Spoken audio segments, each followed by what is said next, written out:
បាទសួស្តីបងបងនេះសកម្មភាពពេលព្រឹកព្រលឹមស្មៅប្រភេទស្មៅបារាំងបាទប្រភេទស្មៅបារាំងយើងកាត់ចុងវាមកបាទកាត់តូចហើយដាក់ឲ្យស៊ីបាទដាក់ឲ្យស៊ីក្របពោះពេលព្រលឹមបាទមិនដាក់កពេងដាក់កំប៉ុងអីទេវារើសស៊ីតាមតាណាបាទ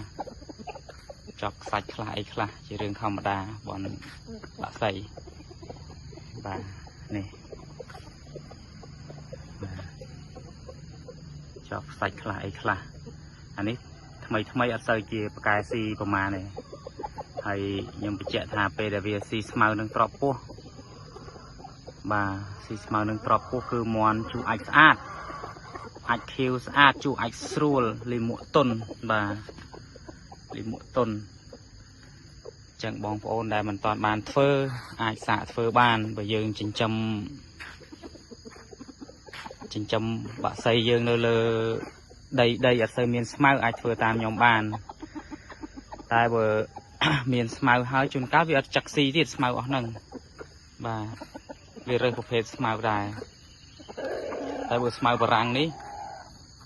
ស៊ីនេះឃើញកាយស៊ីរើសស៊ីកាយរើសស៊ីនេះទៀតអស់បាទជួយនឹងស៊ីច្រើនជាងគេស្មៅហើយអាប្រផេះហ្នឹងក៏ដូចគ្នាដែរពីដើមអត់សូវចេះស៊ីទេតែពេលឥឡូវដាក់អស់បាទនេះប្រភេទមន់ថ្មីចូលមកអានេះចេះស៊ីដែរចឹកអឡោះតែស៊ីចឹកអឡោះដបងអត់សូវទេ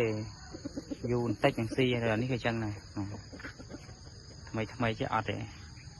តើចេះស៊ីលើពួកនេះស៊ីត្រប់ពោះឲ្យអាចស្អាតពីក្បាលនេះអាចស្អាតមែនតើ